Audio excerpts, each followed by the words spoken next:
Assalamualaikum warahmatullahi wabarakatuh.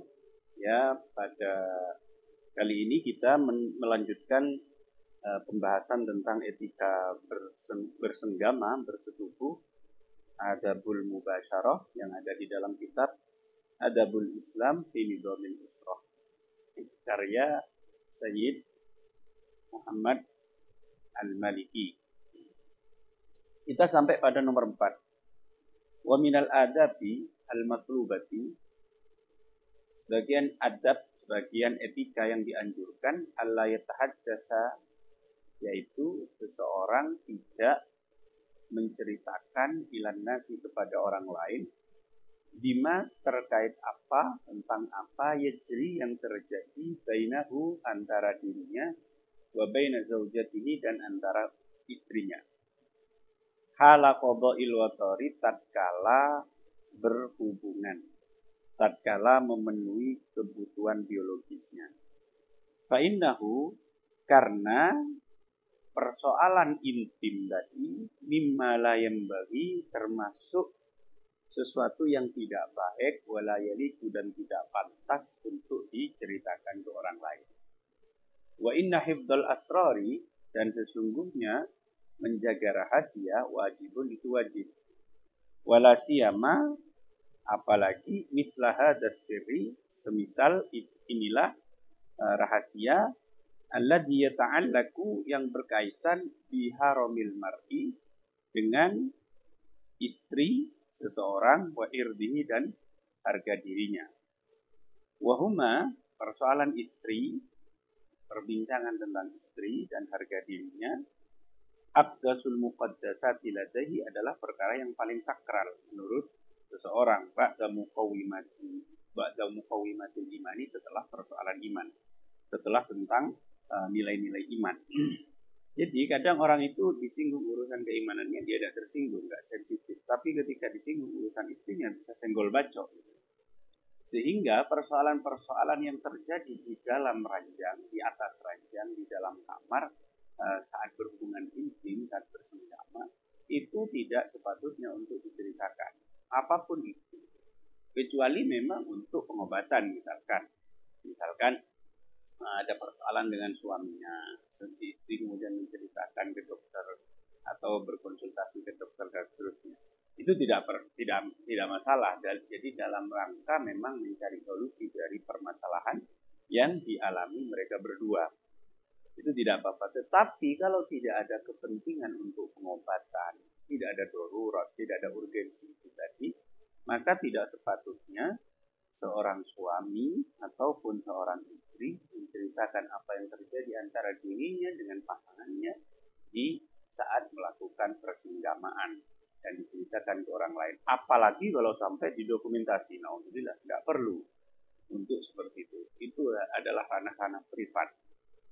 Innat tasahula, sesungguhnya menganggap remeh, fi siyanati hadas sirri, dalam urusan menjaga rahasia ini, burhanun, adalah bukti ala dha'fil akli, atas lemahnya akal, wa khubsid dhamiri, kotornya hati, wa radalatil khuluqi, rendahnya akhlak, wa ta'ammudil ada, dan menyengaja menyakiti, lil mar'ati, perempuan, wal hati, dan merendahkan, menurunkan, min karamatiha, kehormatan perempuan, wa karamati ahliha, dan harga diri, kehormatan keluarganya.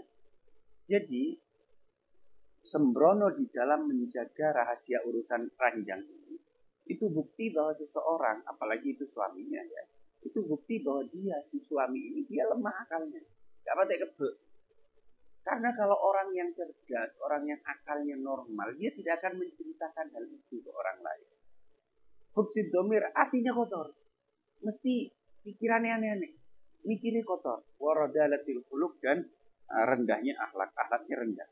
Dia tidak punya sense, tidak punya kepekaan akhlak, kepekaan etika. Bahwa hal itu adalah termasuk yang dilarang untuk diceritakan kepada orang lain. Wa aqallu ma fihi, minimal sesuatu yang terdapat dalam kesembronoan menjaga rahasia ini, atau kecerobohan menceritakan urusan ranjang ini, annahu bahwa si suami tadi nakasa melepas atau mengudari kalau bahasa Jawanya itu ya, melepas ikatan di ahdi zaujiyati, perjanjian moral sebagai suami istri. Minimal kalau ada seorang suami dia menceritakan urusan ranjang ke orang lain, minimal dia itu telah melakukan pengkhianatan terhadap perjanjian moral sebagai suami istri. Wahuwa amtanul uhud, di mana perjanjian suami istri itu adalah ikatan yang paling kokoh. Wa aghladul mawathiq, dan paling beratnya perjanjian. Ikatan paling kokoh itu adalah ikatan suami istri. Suami istri daripada ikatan pertemanan, ikatan yang lain. Kalau seorang suami sudah menceritakan urusan ranjang ke orang lain, itu berarti dia kan secara tidak langsung dia berkhianat terhadap istri. Itu persoalan rahasia, Mas. Kenapa kok harus diceritakan ke orang lain? Innahu khiyanah. Perbuatan semacam itu adalah merupakan pengkhianatan. Yatarattabu 'alaiha, yang berekses, yang berdampak ayyahilla syiqaqu mahallal wifaq, berdampak buruk berupa apa? Perpecahan, asyiqaq, perpecahan, menggantikan ayyahilla, menggantikan mahallal wifaq, kerukunan keluarga. Akhirnya perkara. Wan nufratu makanal ulfah, kasih sayang digantikan dengan keresahan, permusuhan. Wal wahsyatu maudial unsi, keresahan menggantikan situasi intim, situasi mesra bersama pasangannya. Akhirnya urusan urusan rumah tangganya menjadi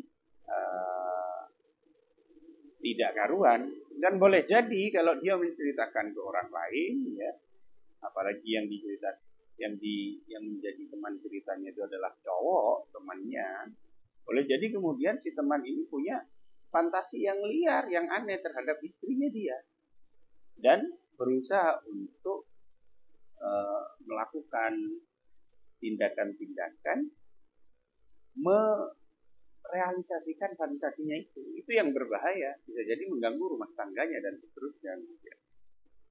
Walima lahu min azimid dorori, walima, dan karena alasan lahu yang berada pada menyebarkan informasi ranjang yang tadi, min azimid dorori, berupa bahaya yang besar, ja'a, datang asyar syariat ditahrimi, dengan mengharamkan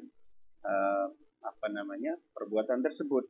Wadam miman, dan mencela orang yaf'aluhu, yang melakukannya. Jadi orang yang melakukan penyebaran informasi tentang aktivitas ranjangnya itu dilarang oleh syariat dan dicela. Mana dalilnya?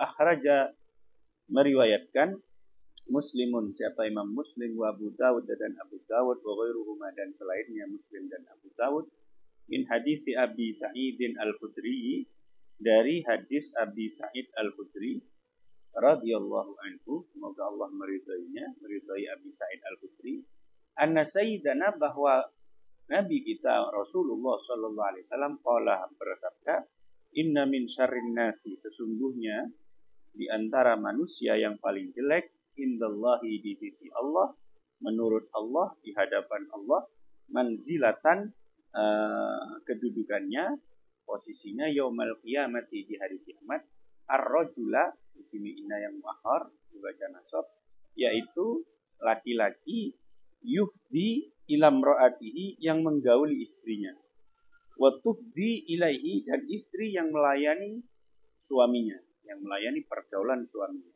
Tsumma yansuru, kemudian menyebarkan, ahaduhuma, salah satu dari suami dan istri tersebut, sirra sahibihi, rahasia pasangannya. Ini diancam oleh Allah Subhanahu, oleh Nabi Muhammad SAW, bahwa orang yang menyebarkan rahasia ranjang itu kelak di hari kiamat dia akan menjadi orang yang posisinya dari Allah itu sangat paling jauh, paling jelek di sisi Allah Subhanahu wa ta'ala. Ada juga hadis yang lain, warawa, dan meriwayatkan, Al-Imamu Ahmad, Imam Ahmad, an Asma'a, dari Sayyidah Asma binti Yazida binti Yazid radhiyallahu anha, annaha, bahwa Asma kanat inda Rasulillah, itu ada di dekat Rasul sallallahu alaihi wasallam. Saat itu Sayyidah Asma duduk di hadapan beliau, dekat dengan beliau. Warrijalu wan nisa'u qu'udun indahu, sedangkan orang-orang laki-laki, sahabat-sahabat laki-laki, sahabat-sahabat perempuan itu sedang duduk-duduk di sekitar itu, di hadapan Rasul sallallahu alaihi wasallam. Artinya banyak orang di situ kan. Lalu beliau faqala, lalu Nabi bersabda, la'alla rajulan, boleh jadi barangkali ada laki-laki, yaqulu, yang menceritakan, ma fa'ala bi ahli, pengalamannya bersama istrinya. Barangkali di antara kalian ada orang pria yang menceritakan apa yang terjadi tadi malam dengan istrinya. Wala alam ro'atan, boleh jadi atau barangkali ada perempuan tukhbiru, yang menceritakan bima fa'alat ma'azawjiyah, apa yang terjadi bersama suaminya tadi malam. Fa'arimal qawmu aisakatu, lalu orang-orang terdiam. Orang-orang terdiam, artinya mungkin memang kejadian sebagaimana yang ditebak oleh Nabi, bahwa orang-orang itu menceritakan, oh Mang Bumi aku nenek tadi malam dengan istri saya begini, saya dengan suami saya begini, oh punya suami saya ukurannya segini, apa suami saya cuma loyo, dan seterusnya, macam-macam. Fakultu, maka saya berkata, saya Asma binti Yazid tadi, wallahi ya Rasulullah, iya demi Allah wahai Rasulullah, innahum la yaf'alun, sungguhnya yang laki-laki itu ya cerita, memang Nabi, mereka melakukan itu, menceritakan apa yang terjadi dengan istrinya semalam. Wa innahunna la yaf'alna, yang cewek juga cerita, yang cewek-cewek juga cerita, menceritakan apa yang terjadi dengan suaminya. Qala, Nabi bersabda, fala taf'alu, janganlah kalian melakukan hal itu, jangan menceritakan hal itu.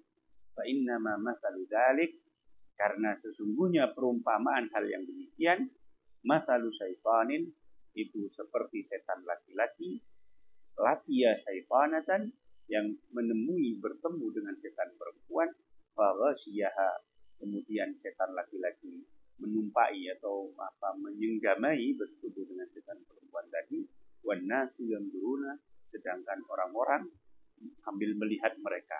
Jadi meskipun pas pelaksanaannya, persenggamannya tidak disaksikan oleh orang lain, tapi kalau kemudian diceritakan ke orang lain, kan orang lain akhirnya berfantasi, membayangkan, oh pasti mana, dan seterusnya. Itu kan seolah-olah kita itu dia menyebarkan informasi tadi agar dia dilihat oleh orang lain, baik secara fantasi maupun secara secara imajinasi itu tadi, secara bayangannya gitu. Meskipun itu tidak secara nyata. Itu yang disampaikan oleh baginda Nabi Muhammad sallallahu alaihi wasallam.